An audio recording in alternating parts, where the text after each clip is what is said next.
पहले हमास, फिर हिजबुल्लाह, इसके बाद हूथी और अब इजराइल से भिड़ने के लिए लेबनान पहुंच चुकी है बेहद खतरनाक और एलीट फोर्स इमाम हुसैन ब्रिगेड।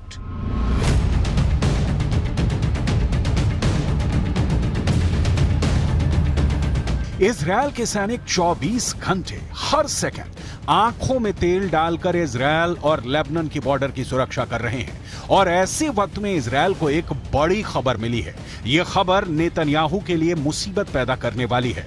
इमाम हुसैन ब्रिगेड को सीरिया से लेबनान में शिफ्ट किया जा चुका है और लेबनान के अंदर इस वक्त इमाम हुसैन ब्रिगेड को मौजूद बताया जा रहा है।